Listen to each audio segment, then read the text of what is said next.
Thanks for joining us for Generations Unite, our weekly discussion about increasing everyday spirituality from the perspective of different generations. We hope our conversations and meditations will help increase forgiveness, spiritual healing, prosperity, and living a life of freedom and self-expression. Now it's time for Generations Unite. Hi everybody, welcome to Generations Unite. We're on Facebook Live. Hopefully you're listening to us. Hey Megan, how are you? How's it going? Would you mind? Good. Would you mind going to the KCTK radio page and then sharing it? I will, although I feel like I hear an echo in my voice right now. I don't know if you're hearing it. I don't hear it. I think you sound great. Okay, cool. I'm starting a watch party, and hopefully you will too. Now Megan, you are a what they call. There we go. What they call you a? Are you a YouTube influencer or what? How would you categorize yourself?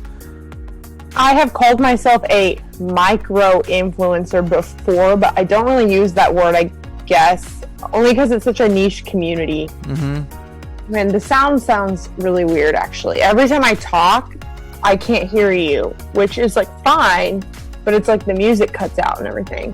I'm sorry. Is there something on Zoom I can do to fix that? Well, let me try this.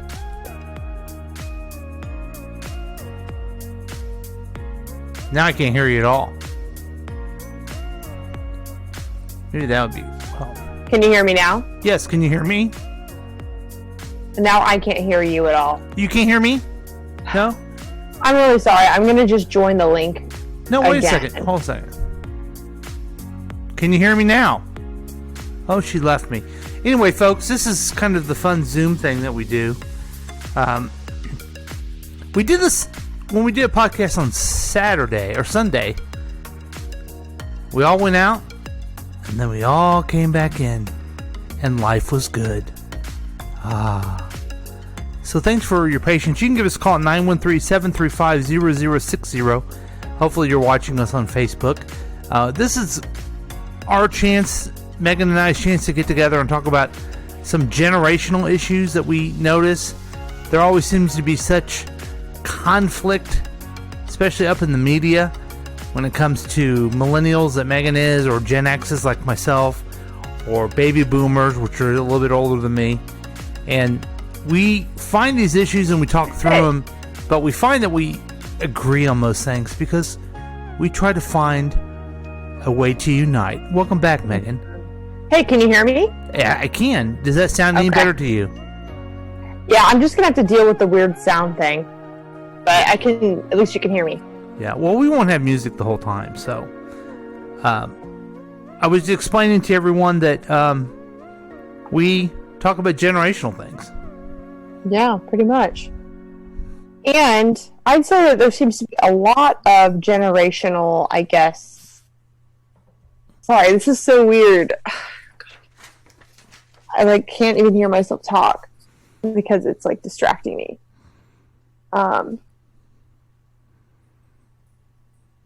Sorry. That's okay. What were you going to say? It just seems like a lot of generational differences these days that where a lot of people just aren't seeing eye to eye. Well, we talk about those things. And first, let's figure out what's going on with you. I know you had some big news today. Yeah, I got approved to move into this new apartment. I'm moving in with my partner. And, yeah, I'm excited to have a porch. In a parking spot, right? In a parking spot, yes. It's a gated parking lot, which is amazing. And I like the way it's all decorated, too. And I don't know, I showed you some of the pictures. Let me know if this makes sense. But I feel like so many places, they're renovated to look modern. They look so trendy seeming and almost overly modern. Yeah. Well, I think I like the way that mine was decorated on the inside. It looked kind of homey, classic and homey. Because there's almost tan-ish walls where it's not just bright white walls. I don't know. Now, where you are right now, you're on your couch with your backdrop. This is basically the Megan Lavoda background Yes. that people see on YouTube and soon HBO Max. Do you have a place that you're going to be doing the same type setup, or will you go fresh with a background for your YouTube videos? So I think I'm almost done with this tapestry. We might put this in our room or in the guest room. But I'm probably going to keep this couch because the way that the couch will be is going to be right across from where the porch is, and so there's like this big door to where there'd be a lot of natural lights to where that would be a good place for it. Jess has a lot of like artwork. She has prints of like Salvador Dali paintings and stuff, and she has a lot of stuff to where we're probably gonna try and hang some things on the walls. And I don't know what my backdrop will be, but I already told her like that I know this is where I'm gonna be sitting for my videos, and so I want to make sure that it looks good in the background. And we said this last time that this pandemic has made everyone work from home, but you've worked from home. You work a job, and then your main focus of working on videos and helping people identify themselves is always from home. So you're getting a new office as well. Yes, and that's something I'm so excited about, is because I've been sitting here, like not only do I film my videos here, but I'll sit here like cross-legged, and I have this laptop stand now, so that this used to like be sitting on a bunch of books every time I did videos. Now I have a stand so that I can like kind of type and do stuff on here all the time. Well, I wish I could tell you something has changed with it. Well, I guess I'm working here, the same I guess I'm the same thing. I work right behind me, and then I work doing this right here.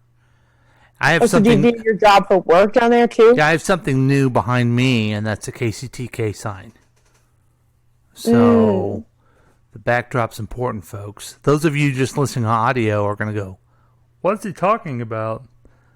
But that's okay.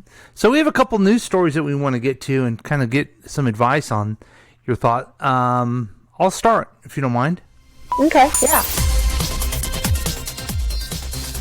Okay, so I had one. Yeah, doesn't that sound like it's really breaking news? Yes.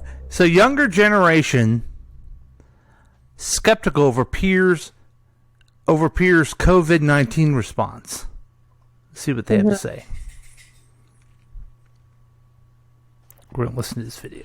Andrew Price is a 25-year-old physical therapy student whose studies have taken a turn this semester. A lot of what we do is working hands-on, working with patients, getting to see patients and help them be safe and kind of get pain to go away. So doing all of that and learning all of that online, the only patient contact we've gotten to have is through telehealth visits. While he's had to adjust to comply with social distancing, many his age see their peers ignoring guidelines. A new survey from Fullscreen, a social content company, found a majority of Gen Z and Millennials don't believe their age groups are taking COVID-19 seriously. But 81% said they personally are following CDC guidelines and taking precautions to slow the spread of the virus. It's something Price has made a priority. The only times that I have left the house are to take care of my fiance and go to the grocery store.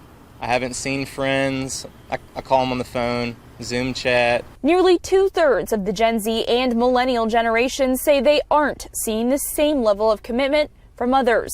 It's disappointing to 22-year-old Brianna Zelny. She's been quarantining in Greensboro. It's frustrating to see people just hanging out with their boyfriends and significant others and their friends and not taking it seriously, because that's what boils down to the problem, and that's why this is spreading so much, because people aren't taking things seriously. Family medicine physician Dr. Carmen Robinson says the younger generations are crucial in flattening the curve. We found that healthy young adults are not getting as sick as our older patients.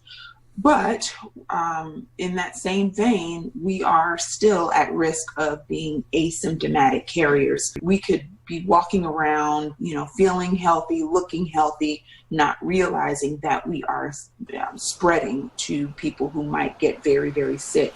A medical assistant herself, Zelny wishes that would sink in with her peers. Just because you're young and healthy doesn't mean that the person next to you at the grocery store is. In Greensboro, Kaylee Peterson, Spectrum News. I just realized I could have shared that with you, but I have it on a different computer. So sorry about that, Megan. It's okay. What this report is saying, all kinds of things that some younger generations are seeing other people not follow it and frustrating them. But I like this statistic at the end of it, and I want to start there and get your thoughts. 75% of Gen Z and millennials in a survey said the crisis has made them rethink their priorities. That's huge. What about you? Do you fall in that category? I'd say so. I feel like I tend to be the sort of person that wants to live intentionally all the time, and maybe not everybody cares about that as much as me, but I think that even someone like me that already is obsessive about wanting to live intentionally has found that it just makes me have like no time for my own bullshit. It makes me feel like things that don't really matter that you're worrying about are just not worth the energy. Yeah. That's probably a pretty good lesson to walk away from all this, is to have those priorities that some of the little things that you've worried about in your life aren't that big of a deal. Yeah, and I can really see how for millennials or Gen Z that if you haven't really established your priorities yet, or if you haven't had, like, people say, like, the quarter life crisis, if you haven't had any sort of existential crisis yet and worried about things like, oh no, what's my purpose, then you probably already are going to now. Where, like, I don't know if older generations feel the same way, but I think that, like, if you already, like, own a home or have gotten married or have kids or other sort of milestones, you might be thinking more of, like, hey, well, at least I've done some things in my life. Where, like, for millennials, if you feel like you haven't done anything that you wanted to get out of life yet, then it's like, oh, well, I better redefine my priorities. You better redefine your priorities, and it's got to be very frustrating to think now maybe you won't be able to do those things the same way you planned on doing them. Yeah. What do you think about this? And I think the news does this because it's, pardon me, it's like clickbait. What do you think about the fight between some millennials are following the rules and some aren't? What do you think of that? Like, you probably saw that in the Ozarks this weekend. All kinds of people, not just millennials and Gen Zs, but also older folks as well. But I feel like they kind of whip this up to cause divide. Now, to me, it doesn't make a lot of sense to be doing that. And, you know, my fear is that we did all this quarantine, and then all of a sudden people are going to be doing things like that, and we're going to be back where we started. So I'm okay a couple weeks still social distancing and doing the things that the health officials asked us to do. But some people are just tired of it. And then the media comes along, and they want me to be mad at those people. And at first I am, but then I think I don't know what's going on in their life. What's your thoughts on that? I mean, when you hear other millennials are doing stuff. Well, first of all, I want to say I agree that I think it kind of is causing divide in the way they framed that article. But also, it's just strange to me that they said, wasn't it like 2/3 of millennials said that they thought that other people in their peer group weren't taking it seriously? Is that what they said? Nearly 2/3 say they do not see the same level of commitment from others in their generation. So they don't see it, but that doesn't mean they're not doing it. So to me, like, I heard this quote once before. I think it was in like a podcast by Gretchen Rubin, and she used this anecdote about how the best parents are the ones that read parenting books and worry about if they're being a good parent. And it's sort of this idea that, like, if you're worrying about being a good parent or not, you probably are a good parent. And like the thing, so like I'm thinking of that, and also like with this, it's like if you're so worried about people in your peer group not taking it seriously, and 2/3 of them are worried about it, then doesn't that mean that we are taking it seriously? Yeah, right. At least for me, I mean, and I think a lot of this comes down to political divide as well. When you have the president saying, I just saw a headline that said that Trump was saying that wearing a mask was like being politically correct or something. Yeah. And then his press secretary criticized Joe Biden for wearing a mask in public yesterday. Yeah, I personally, all the millennials I know are taking it seriously, so I wouldn't say the same of, oh, I'm worried about my generation taking it seriously, but I guess it depends on who you talk to, or like, because I can imagine like Republican millennials not taking it seriously. Yeah. And I don't know if it is that divided, but I mean, if you aren't worried about your health because you are healthy and in good condition and you're listening to the president and trust what he says is that it's no big deal, then why would you care, I guess? Well, I know I'm not going to fall for the trap. I go to the grocery store, I put on a mask because I want to. And I could go through the reasons to do it and everything, but yes, I want to. And if there's other people looking at me like, oh, he's a sheep, he's a scared liberal, I don't care what they think as long as they're nice to me. As long as no one encroaches on me or says anything to me, I'm okay. With that said, if I go to a grocery store and there's people not wearing a mask, it's not my job to make them wear a mask. Yeah. You know what I mean? I'm not going to be mad at them or anything. I'm just going to continue my social distancing, and I'm going to keep telling myself not to jump to conclusions on why they're not wearing a mask. You know what I mean? Because I just don't want to fall in that trap of being mad at everybody. Yeah, like, I guess I just think that if our government would have just protected us against this problem or tried to solve the problem, then we wouldn't even be completely. Yeah. Because that's we're what all looking at different information. Well, that's what is so frustrating about it is instead of a leader who tries to give people information, it's a leader who tries to divide. So now I'm worried about going to the grocery store and having people mad at me. You know? That's not how, a leader should not be doing that. A leader should be bringing people together as best they can. And what I have said on other podcasts is we don't have leadership. You know, there are governors in it looks this way. The governors in blue states are restricting things, and governors in red states are opening things up. You know why that is? They have no clue. There hasn't been leadership on the federal level to give them the information to know what they're doing. So if you want to criticize the governor of Missouri for opening up too soon, you really can't, because you don't have he doesn't know. He's just trying to do what, he's trying to think, well, this is what's best for my state. Does that make sense? Yeah, and I was actually thinking too about what kind of sucks is that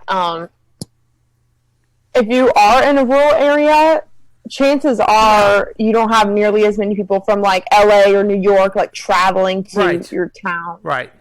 So if you're like in a small rural area and you don't know anyone that's gotten sick, you haven't heard anything about it at all, and all you've seen is like the economy crumble in your town. Yes. Like, then that sucks. Exactly. And then, you hear people in New York, but you're saying, this isn't New York. Why do I have to do the same thing? Well, the reason you have to do the same thing is because we don't have the facts, because the federal government, led by the leader of the federal government, the president, has not provided people with the facts. And if there was more testing up front, is there more testing now, you could say, okay, Buchanan County doesn't have to do the same as Jackson County. Or Alabama doesn't have to do the same as New York. But I think I kind of like the idea of it being by city in a way. Like, I don't know. Yeah. But, yeah, it sucks, too, that, because, like, Jess works in Kansas but lives in Missouri, and the laws are different in Kansas. And so employers in Kansas are having more relaxed rules. And she's trying to not have to go back to work, but she found out pretty much that not only are the owners pretty much saying no, except, or like, you have to give a legitimate reason, and it'll have to be approved by the owners of the company, the owners who never even go in to the office. But they never even said, like, you have to wear a mask, you have to be distant. They didn't give any rules. So, but also she found out that one of the owners, like, went on vacation last weekend. So it's like, why? Yeah. Like, and I guess it's like, well, do people I know it's just Johnson County, but like, do they literally just not know? Or like, I don't know, all the information is so fragmented. I mean, here's an example for you. I have a friend, you know her, who is a manager at a call center in Independence. They have new people are being trained remotely, and then they're going to come into the call center and work. Okay? I have another friend who trains people at a call center in Lenexa. They're going to train people in the call center, and then they're going to go home and work. So, oh my God. The point is, there's no leadership here, and people are going to have to make their best decisions. So, your example, I don't think there is a guideline. I think they're just trying to do what's best for their company so it stays afloat. And I'm just not going to get into this. They're doing something bad because I don't know the situation. But heaven forbid if I'm at the grocery store and someone comes up to me and says, "How dare you wear a mask?" Because that's going to be a problem for them. You know what I mean? I'm going to mind my business. Here's what I think, though, is that there has been so much new technology that has been created in like the past 20 years or so that our generation, like millennials, are more well-versed in and a lot more technologies than older generations, and it's time for people to innovate and not be so resistant to change. Like the same way as like older people are like, why aren't you learning cursive in school? Like I had to do like a group project for school with a couple baby boomers, and I like told them that we should use Google Docs because that way we can all use the same document. And they were like, cool, yeah, sure. And then like they both sent me back like a Microsoft Word document, and then I had to put them all together. It's like, is it really that hard if we all agree that we're doing Google Doc? Like, is it really that hard for you to learn, especially when you're in college? Did they not want to learn, or did they try to learn and it was too hard for them?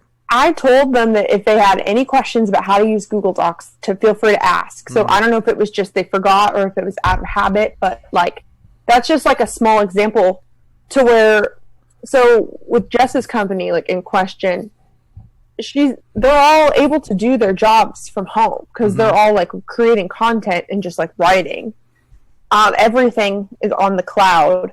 I guess like what I really do judge is, well, not only is it my opinion that companies should be being more flexible and incorporating new technology and stuff anytime, but whenever there is like a public health concern in which all you have to do is just open your mind and try and think of a more innovative solution. It's like people are just clinging to what they think. I feel like, so my whole rant on this is that I feel like a lot of businesses, they're trying to babysit you. They want you in the office so that they can watch you. Because they've done it like that forever. Yeah, and it's like, we're all adults. Like this isn't school. Like, you're paying for someone to give you a result, and if they can't give you the result, then you can fire them. But why do you need to, like, babysit them? Right. So, so kind of back to that one, the first thing we talked about, 75% of Gen Z and millennials in the survey said the crisis has made them rethink their priorities. 68% said they're confident they will overcome their personal challenges. It really, everybody should reimagine and realize that change has been coming fast, but now it's coming faster than ever because of things like this that will happen. The world has changed, you know? Mm-hmm. So you had an article. Were you going to talk about the video, the swan video? So yeah, I have some quotes from it. Teal swan video. Where's she at here? I was going to play a little bit of it. Oh yeah, go for it. Tell us who Teal is. So Teal Swan is a spiritual leader. She shares a lot of insight and self-help stuff on her YouTube channel. She's a speaker, author, and her whole thing is really about helping people to heal themselves and like live authentically, and she kind of just gives her take on certain subjects. I didn't have the article. I guess I don't have the video. So she wrote an article, and I watched the video as well, the accompanying it, called "What's Wrong with Millennials?" It was really fascinating, Megan, because it really went through the criticism of millennials and then why she thinks, with really good reasoning and facts, why millennials do what they do. Mm-hmm. So what do you have there? So I have just a couple quotes that I pulled that might be interesting. Is here's one. Many of the shadows that belong to millennials are the result of this feeling of being duped. The generation before millennials genuinely expected the world to improve with time, and as a result, the millennials were sold an illusion of what would lead to a good life. They distrust authority because of this now. Many millennials feel as though they were set up for failure. They were indoctrinated with ideas about how to succeed in a system that was in and of itself fundamentally flawed, a game rigged against them by the very generation who was supposed to guide them into further success. And because of this, where previous generations saw the things that their parents did that were wrong, most of them saw their parents as doing good enough to enable them to succeed in life at the very least. The millennial generation, on the other hand, feels totally set up for failure by their parents. This is a big difference between feeling like your parents did things wrong and feeling like your parents and or the generation before you set you up to fail and prevented you from success. I can relate, being an older guy, that that feeling of being set up to fail. Mm-hmm. I can only say, as a father, though, you can only teach your kids from your own experience and what you've seen. So when I told my kids to do good in school and get a college degree, I guess I only went that way because I saw it work. I don't know. It's really difficult to teach someone for the future that you don't know of, as opposed to the past that you are aware of. Yes. And I think that is part of it, is that it's not really the older generation's fault for literally sharing hey, if you do good in school, then you're going to get a good job, saying things like that. Right. But I think what our mistake was is not by saying that and teaching our kids that, is by being selfish and not ensuring that our society follows through on those things. Meaning, folks, I'll get political here. Meaning tax cuts for the rich, continually cuts to schools, that continually cuts to where college costs more and more. Things like that. I mean, continually allowing big corporations to continually voting for people that allow big corporations to continue to make big money and send jobs overseas.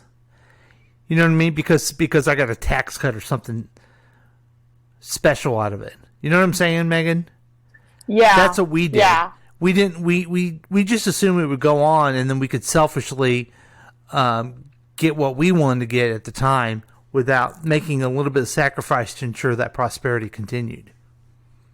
Oh, okay. So do you think you think that older generations could have done more to pave the road more in the future? Yeah. I mean, and I was in the state legislature. I've seen 20 years of cut to schools. And so then property taxes go up. That affects your home and how much you have to pay there. And it affects how much your savings is for your kids' college. I mean, it affects everything, just so you can have, at the end of one paycheck, $2 more or whatever it may be. Yeah. And then the way it was always sold was as poor people simply weren't doing their part, and they don't deserve this. So you should get yours. You're working hard, so you shouldn't have to pay for them. Well, in truth, what you're doing is paying for a society that allows more people to prosper. Yeah. So a couple things I want to share, and then I want to ask you something. Is one thing I really related to. Sorry about my political rant. Oh no, it's fine. Yeah. One thing I really related to is it said millennials are struggling to try to stay in a society that they were meant to replace. They have 1 foot in and 1 foot out. Mm-hmm. That is like exactly how I feel. Did that make sense? Yes. Yes. Yeah. And you're supposed to replace it. Meanwhile, baby boomers are still in the workforce, and many of their positions that you're supposed to replace are gone and never will return. Yes, and then this part, it says that we're so exhausted and suffering the burnout of feeling lied to and taken advantage of, and having so fully committed to a pipe dream only to figure out that it was a pipe dream too late. A pipe dream that they're still expected to be committed to, despite the fact that it's never going to pan out. Right. You're bitching because you didn't succeed at the thing that was never there in the first place. Yeah, so like one thing I want to say on that is that I feel like a lot of companies these days, it literally seems like they want you to keep staying, like to stay working at the entry level position for as long as possible. Right. And like they like will pay you not enough, and then they think that you're supposed to just keep going above and beyond in hopes of getting like a promotion. Like, and okay, I guess like I want to ask you, do you know what they mean by pipe dream, or like do you still believe in that, or what do you think? No, the pipe dream is you work hard, you go to college, you're going to have a secure future. That's the pipe dream. And that's just not the case anymore. Yeah. Mostly because jobs are different. Before this pandemic, there were lots of jobs, but they were completely different. And we did nothing to make sure that those frontline people made enough money to live. So wages were bad for everybody. And then not only were they different, but the baby boomers never retired to get out of the way so you could have those type of jobs. So the pipe dream, just didn't happen. Do you think that most baby boomers are upset with millennials because they think that we are like resisting success by like not buying into the pipe dream or something? Yes. Yes. What about Gen X? Where do you think that they fall on that? No, I think they probably feel the same way. They did this. Why can't that happen? But I know it's different, and that's what baby boomers should realize: is that things are different now than back then. We had a different regulations. We had different industries, different technologies, and things have changed a lot. And so the same method to the dream, the same process to get there is just gone because it's a different type of world. It's a different world. Yeah.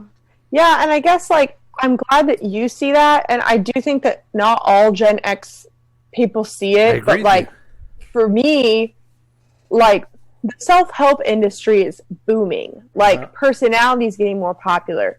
One of the reasons why I'm more inspired to want to put myself out there is because not only do I watch a lot of the self-help content and I think, hey, I could have said that in a better way, or like, hey, I have something to add to that. Like there's that sort of feeling of like, oh, like I know that I have something to add there. But then also like with my degree in emerging media, like journalism, I find that it's like so many people are like moving to digital communication, and I feel like skilled in that area as well, to where like for me to put myself out there and like start a business and like make a podcast and hope that I can make some money through that, like I feel like older generations think that I'm being naive and that that's a pipe dream, whenever I think that for them to say just work your way up in your marketing company until you're recognized, I think that seems like a pipe dream. And like I think that in this world now I am being practical and reasonable. I agree with you. I know that I've told you this, and this is my generation telling you, older guy. It does take time. And you can't get frustrated. You kind of have to put in the work a lot. Like you're getting your master's degree, putting your time in with an employer. I really, for some reason, I don't really believe that's a generational thing. I think that's an inexperienced thing. Because when I was 25, I wanted to have it all now too. But now I look back and I know that the putting in the daily work, the grind of it, made me better at what I did. And living through that frustration made me appreciate what I have now more. So, does that make sense? Yeah, and hopefully, like, after this virus is, I guess, over, or however that happens, if something good is on the other end, millennials will be a completely changed sort of generation. Because we're going to have to go through that together. Like, well, it seems like a lot of millennials are doing what you're doing, which is you're working a job, you're putting in the basics, the grind of a job, of a 9-to-5 job, and you're exploring your passion and what you want to do all at the same time. The problem is that doesn't make you a lot of money up front, and it makes you tired. But to me, you can't give up. I mean, this article and what's her name? Teal says is giving up on the pipe dream. I'm still convinced that working hard and developing your skills will get you to where you want to go. Yes. I think the difference is it's like working hard for what? Yes. I think that a lot of people are realizing that working hard in this direction might not get me where I want to go. And I do think that a lot of hard to tell at the time. Feel like sorry, what? It's hard to tell at the time because you may have a car payment, you may have a rent to pay, and you're doing a job that's not getting you to where you want to go, but maybe it will. It's hard to tell during the time. Yeah. I do also relate to the part in the article where she was talking about how millennials might feel like super distrustful of authority or feeling like a person is exploiting you. And that hamster wheel where you feel like you're just grinding your gears and then for nothing. I at least want to feel like I'm headed somewhere. I don't care if I work hard. Yeah. It's almost like my generation, the ones before me, were also in the hamster wheel, but we didn't know it. You guys are the thinking, aware hamsters. Yes. Yeah. Because, do you think that Gen X was also just as duped, but they just never knew her? No, because things for me were more like that pipe dream. Meaning, you guys are still dealing with the generation not before you, but the one before you's definition of what to do because they're such a dominant generation. And that's why we see all these newspapers. That's why we have this podcast. That's what's going on. That's why we're talking about generations all the time, because the dominance that has been the 50-year plus dominance of the baby boomers is now being challenged by a new dominance of a new generation, the millennials. My generation was small enough, Gen X, that we kind of went along with what the rules of the dominant generation did. It didn't work out exactly the same way for us, but things hadn't changed as much. But now, I mean, just this stupid thing has changed the world, Yeah. And that's within your lifetime. Yeah. So, do you think that in like 20 years or so, like when the baby boomers are dying more and Gen X is like the old people generation, do you think that Gen X is going to can cling on to a lot of the same rules? They're going to try. I think that's what's going on right now. I think a lot of people are still trying to cling on to the old ways. And it's really a lot of cognitive dissidence going on. Now, I had, maybe you taught me this, maybe think about generations. and this is a strange way this came up, but I read a story yesterday. There's a TV show called Batwoman. Are you familiar with it? Okay, so it's on CW, and they have Supergirl and The Flash, and you know I like all those shows. So Batwoman is about Batman's cousin. The character's a lesbian, the actress is a lesbian, and she, kicks butt and wears a bat. Okay? So the news story was that this 30-year-old actress, she's around 30 years old, has announced that she doesn't want to do another season of it. And then you dig deeper, it's because she's told people it's too hard to be the lead of a show like this. So here's where the generation comes in with me.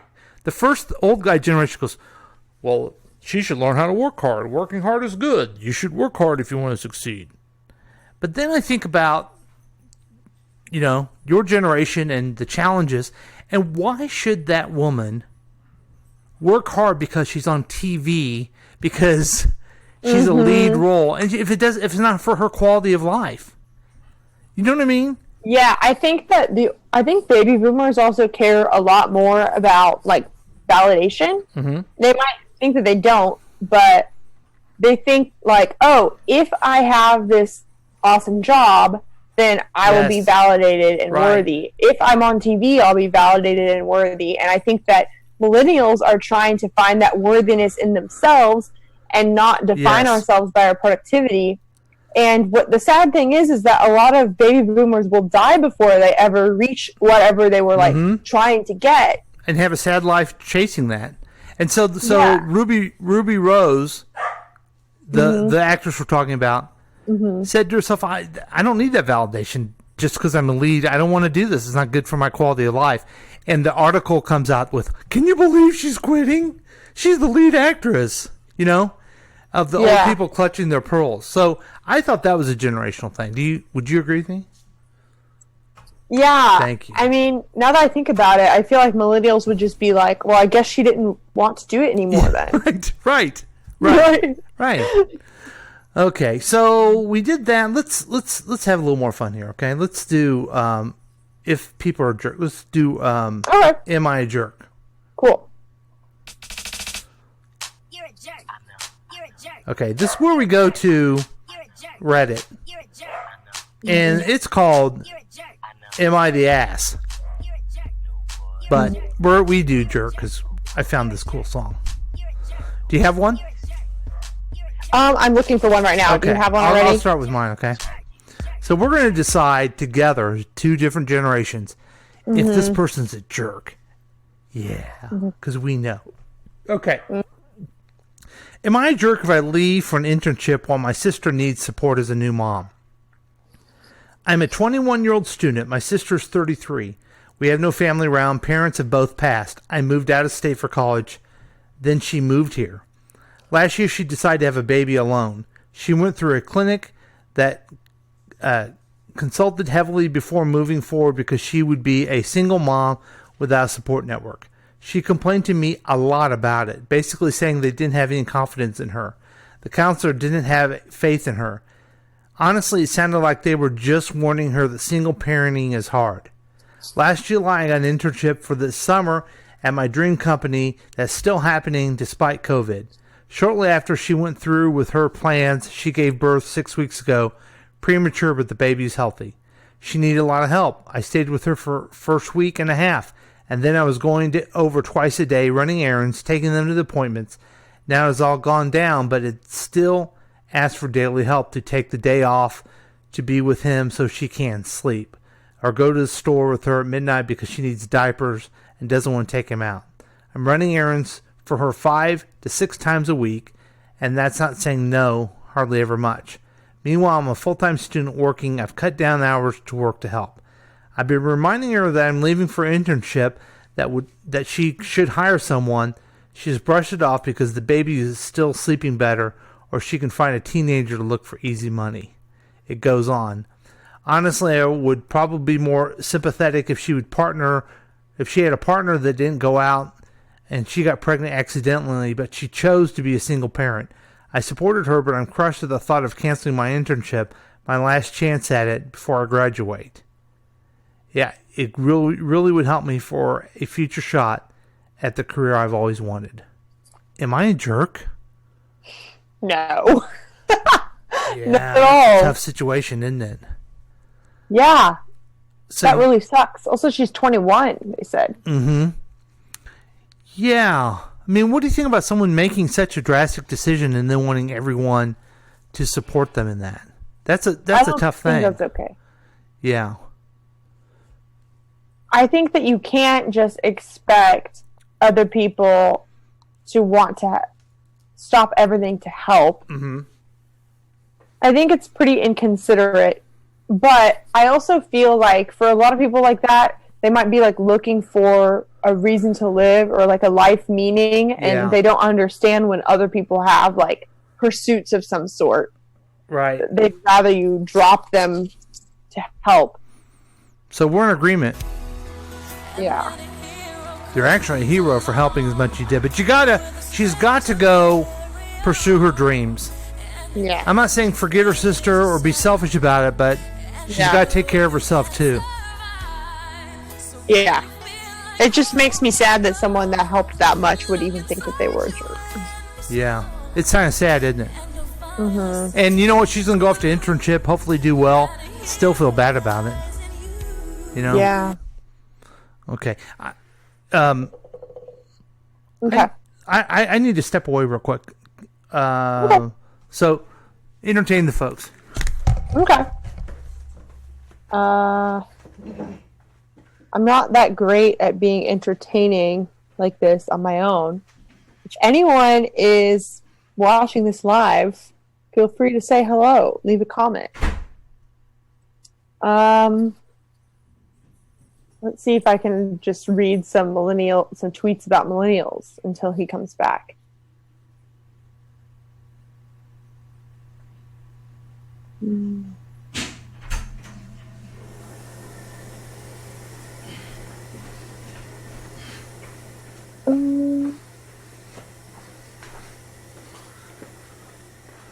Are you still talking? No, I was about to talk, but Okay, are sorry you about done? that. That's why we're mad that Madeline's not here. She could do some of her zany characters. Yeah, I was going to read millennial tweets, but then it took too long to load, and now you're back. Okay, you have one of those Am I a Jerk questions. Yes, I do. Excellent. Okay. Sorry, were you saying something? No, I said excellent. Go for it. So, am I a jerk for using my girlfriend's high school poetry to write an amazing song? Hey guys, I just learned about this subreddit from my girlfriend, and I was hoping for some input because she won't talk to me right now. I really hope she sees this and understands that she's being really dramatic right now. Okay, not a great way to start it. My girlfriend is an incredible poet. She's been writing since she was in elementary school. She won contests and awards. I'm a musician, so this works out perfect. I can write good melodies and sing well, but I'm stuck with words. My girlfriend helped me write a couple songs last summer, and my followers loved them. I played them live, too. So we moved in together in March, which seems a little soon, I know, but once the current situation hit, we said, fuck it, and she moved in with me because her parents are assholes. Like Reddit/raised by narcissist status. Oh, nice. We'll have to read that. Yeah. Anyway, as I was helping her unpack her stuff at my place, I noticed a really old shoebox. Let me ask you something. Mm-hmm. You're not moving in with someone because your parents are assholes, are you? No. Okay, good. Just checking. I love my parents, and that's nice. Thank you. I want to swim in the pool soon. Okay. Anyway, as I was helping her unpack her stuff at my place, I noticed a really old shoebox. As I started to open it, my girlfriend freaked out and snatched the box from me. I laughed, asking what was so special about it because she was acting like she just saw a ghost. She got super defensive and told me it was really bad poetry I wrote in middle school about high school. I'm only holding on to it for sentimental value, but I don't want anyone to see it. I tried to convince her to let me read it, but it just made her more mad, so I dropped it. I couldn't stop being curious, though. It was like that shoebox started to taunt me. I eventually waited until she read it, and it just made her more mad, so I dropped it. I couldn't stop being curious, though. It was like the shoebox... Wait. Sorry. There was 2 screenshots, so I jumped up again. The shoebox started to taunt him. I eventually waited until she went to work from home on her laptop in the spare bedroom to finally go through all the notebooks. Some of it was really cringe, yeah, but some of it was seriously just as good as her current writing. So, all throughout last week, I started working on a new song based on her old poetry. The song turned out awesome. So I posted the SoundCloud link to all my social media accounts, and my fans adored it.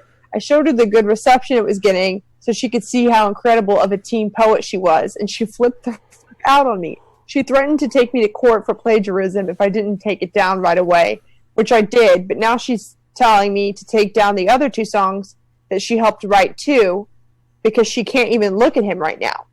All I did was show her how talented she's always been, and now she's messaging all of her friends looking for a couch to crash on. I really love this girl. I don't want her to leave. I've apologized, but she says that I'm so full of it. Hopefully some honest internet feedback will help her understand that this isn't worth losing a good thing, right? Okay, do I get to say my opinion now? Yeah. Dude, you fucked up. And here's what you did. She told you not to mess with him. You badgered her about it. She still said no, and you did it anyway. That was the worst. Mm-hmm. She probably would be just as mad if she saw you reading them without his permission as you did write a song without her permission. Because you had the discussion, she told you how she felt, and you ignored how she felt. Yeah. And that is not make a very good boyfriend. That's a terrible boyfriend to do that. Now you could have said, may I read it? When you start writing the song, you should have said, I did something that you're gonna be mad about. I read your thing. I think they're really beautiful. I think they're great. I'd love to write a song about it. She probably been mad at you there because you already broke the rules, but you did it twice almost. And then you tried to have other people back you up. That it being good had nothing to do with it. So guess what my opinion is? You're an asshole. Oh, you're a jerk. So let me share with you the very end part. So he has these different edits. Yeah. So he goes, edit. I think you guys are being way too harsh in the comments. You should really hear the song before judging. I'll upload it again and link it when I get a chance. Right now my PC's busted. My mobile data is too shitty. Is it there? Is there a link in there? No, it's not. And then it says edit number 2. The mods messaged me and told me I couldn't post the link. All respect. And then edit 3. Apparently my girlfriend saw this post and left a comment of her own. Her friends are going to be here in an hour. I keep telling her I'm sorry, but she's basically pretending I'm a ghost now. Wow. So he just still doesn't get it. He doesn't get what he did wrong at all. So no, and I love how, I just have to say, this is sort of a toxic masculinity thing in addition to him just being a plain asshole. Mm-hmm. The way that he's like, all I did was show her that she's talented. Yes, right. Like, you need him. But, yeah, he's a jerk. And another thing I have to say is, I don't know if it's just that men don't write in journals. I know some do, and that's kind of just a generalization, but there was one night where Jess and I showed each other our old poetry and our old journals, and she was like, this is why lesbian relationships are the best. She's like, have you ever read your journal like this with a guy you're dating? I was like, no, I haven't. So no one's ever read my journal. They're sitting on a bookshelf back there. Do you keep them hidden? Read it when I'm dead. You have full permission to write a song about it. Okay. Oh, I should write songs about Grandma's old journals that Loretta gave me. Yeah, that'd be good. I opened it and I accidentally got like her talking about like missing Grandpa and like not liking her current husband. Oh, wow. And so I opened it and I was like, I feel this is too invasive. I can't read this right now. Now I would say this too. The girlfriend in the experience, she needs to lighten up. It's not the end of the world. Maybe she can say to herself, this guy, I can't trust him. I don't want to be his girlfriend anymore. I get that, but just because people heard words that are in a song on SoundCloud, she shouldn't be terribly upset by it. You know what I mean? I don't know. I understand why she's upset, and not want to be with the guy anymore. But it's just calm down. This isn't the end of the world. This isn't the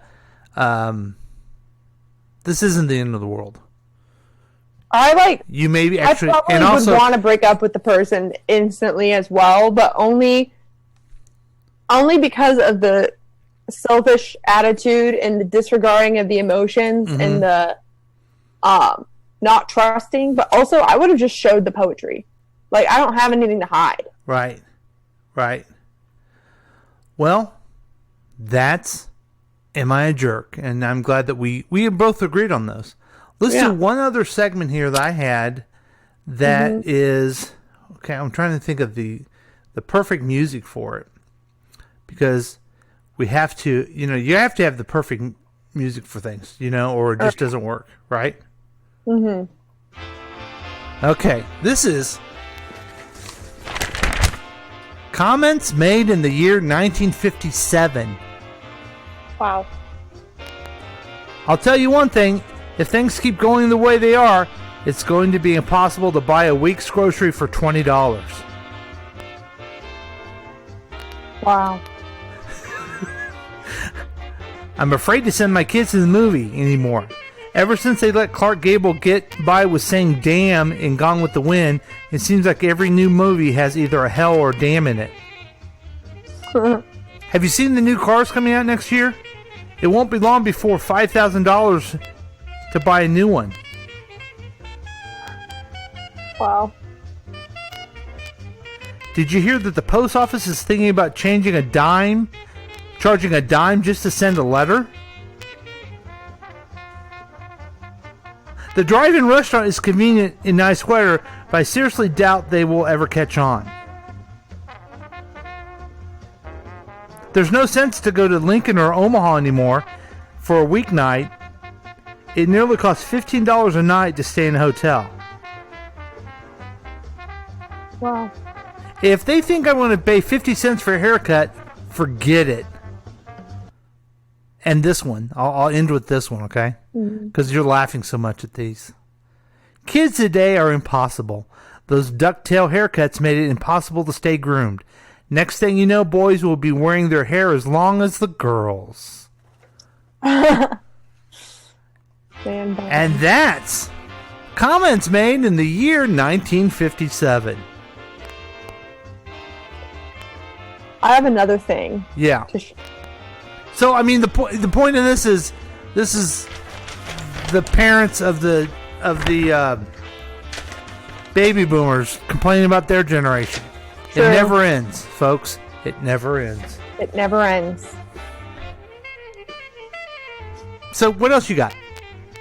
So, I have one other article. It's from adage.com, and it says, Millennials killed these products, but now COVID-19 is bringing them back. Okay, great. I can't wait to hear them. I wanted to just list the comments for you and ask you if you are using these products. Oh, good question. Yeah, okay. Right now. Okay. How many do you got? I think 5. Oh my gosh, now I have this spinning wheel. Okay. Number 1. Oh, okay, we're doing number 1. Napkins. Yeah, I use napkins. These all-purpose paper towels have been the meal accompaniment of choice for younger generations now, recent studies have shown. But with more consumers now cooking at home, they're trying to bring an extra level of fancy to the dinner table, and napkins are trending upward. I bet napkins are just trending upward because it's hard to find paper products. You know what? I think they're talking about cloth napkins particularly. And Maybe. I think I have a problem. I don't like cloth. I like paper. I like paper towels and paper napkins, and maybe too many of them, as you've noticed before. Yeah, I like paper towels, and I probably use too many as well. Yep. 2. American cheese. Ooh. So, American cheese has been on a hot streak for several weeks. Unlike the more rare kinds of cheese, people are buying more comfort foods such as grilled cheese, macaroni and cheese. Uncertain times make customers turn to brands that they trust. Mm-hmm. Have you been eating American cheese? Yes. American cheese is just you can go to it. It's just more, I don't know. If you have like Swiss, it doesn't go with everything. American cheese can go with anything quick, easy, cheap too. Cheaper. Yes, it is cheaper. I prefer cheddar if I was going to just go with Cheddar doesn't melt as good though. Yeah, I guess it's true. Okay. Golf. Golf was never a sport of choice for younger generations. It's at odds with millennial values and preferences because the rules are overly complicated. But now golf is on an upswing. The no-contact sport is one of the few mostly open for business during lockdowns. Did you know there was a big golfing thing this weekend? Did you hear about this? Mm-mm. So it was Tiger Woods, Phil Mickelson, and they played with Peyton Manning and Tom Brady. How could I forget that? And they mic'd them up as they went, and it was all for charity. So every hole they would bet money, or they would say, the winner of this hole gets this much for charity. And it was so much fun because you could really hear them play. You could hear them talk back and forth. And they didn't have to worry too much about social distancing because, it's a golf course. Mm-hmm. And it's like finally you get to watch some sports. So, maybe things like that outside in a bigger area will become more and more the thing. Did you hear about how there was like a boxing fight on some island? It was like it was either boxing or MMA. I don't really know the difference, but some sort of fight where there was no crowd and there was just a TV crew. Oh, wow. Yeah. I wonder how that went. Apparently it was like kind of creepy not hearing a crowd, but... Mm-hmm. So, okay, cereal. 4. Okay, millennials and others weren't spending much on breakfast at home before the pandemic, and cereal was hit very hard. Younger generations have gravitated more toward avocado toast and spinach smoothies, but now with kids more at home and in need of an easy meal, cereal is on the rise. Yep. Cereal sales rose 35% for the week ended in April 25th compared to a year earlier. So, and when we were a kid, it was sugar pops, sugar smacks, sugar flakes. It was never anything. It was like sugar and heavy milk. It was the worst thing you could give a kid. No wonder we're all fat. And all of them say on the box that it's like has the nutrients for a healthy breakfast, and it doesn't. I can't believe all the cereal I would have as a kid. Like your generation, they tried to make it like not sugar smacks, but honey smacks.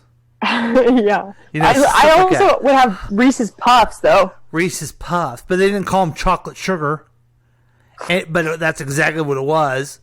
And we ate it as a kid, and we fed it to you. Sorry. Yeah. How dare you? Sorry. One more. Okay. Beer. Yeah. Beer has been taking a backseat to trendier beverages, including hard cider and spiked seltzer, but now it is back. Many consumers are ordering alcohol to be delivered. Online beer sales were up more than 100%. People are wanting to make fewer trips to the grocery store. Shoppers are buying in bulk, which means more cases of Budweiser and Coors are enjoying a renaissance. All Memorial Day weekend, I drank beer. And I'm a vodka drinker. But you typically, would you say you're drinking beer more often than you normally? I never drank beer before. I just didn't drink beer. I wouldn't drink. But it's like, here's the party I'm having. I'm outside here having a beer. I typically never did, like when you came over Saturday, sit there at 2 o'clock and stay till 10 sitting in the same chair on the deck drinking beer. I typically haven't done that for a long time. I've been drinking a lot more beer in general. And I don't know if it's because I can't go out, but it's just a way to like make it seem more fun. I had like a Bloody Mary this morning, and it was like on a Tuesday? Huh? On a Tuesday morning? Yeah. Didn't you have to work? Yeah, Megan. maybe that's bad, but For shame. I feel like sometimes when you have writer's block, just having like one beer or Bloody Mary can like make you stop overthinking. Fatherly Well, okay. scolding. I'll just say that I feel like I never bought beer, and I only would get it if I was like out or like at a concert or doing something. But now it's like just there. I'm not like getting super drunk, but I don't know. Megan Louise. Is that bad? Yeah, it's bad to have a alcoholic drink in your work day. I've never done that. Believe it or not. Okay. You're being an old man. I'm wagging the finger, folks. The wagging the finger of the old man, telling that youngster what to do and what not to do. Good luck. That's all I got. No, I mean, as far as alcohol, it's not that big a deal, but as long as you feel like you don't have to have it. Because when you feel like you have to have it, that's called a problem. Yeah. Did you have to have it? No. Okay, good. All right, that's our fun time. We'll try to be back next time. 2 weeks, maybe? Yeah, let's do 2 weeks. If not, we'll be back when we feel like it. Okay, folks? We'll be back. We're busy with a lot of stuff. We have a lot of places to go. Yeah. Do you want anyone to know more about you as we wrap this up? Your Twitter, or You can find me on Instagram or Twitter at Megan, Meghan, Levota, Levota, if you want to connect. And I don't say this enough. Check out KCTK Radio. It's at KCTK Radio on Twitter. If you want to know about the different programs we have announced, check out that Twitter feed. Or if you want me to make comments to trolls that follow Trump, you'll enjoy both of those if you follow at KCTK Radio. Yeah. All right. So thanks for joining us, everybody. We'll see you next time. Thank you, Megan. I love you. Thanks for uniting with us. Yeah. All right. Love you. All right. Love you. Bye. Generations Unite has been a KCTK production, produced by Megan Levota and Paul Levota. All rights reserved. For more information and content, email us at kctkradio@gmail.com.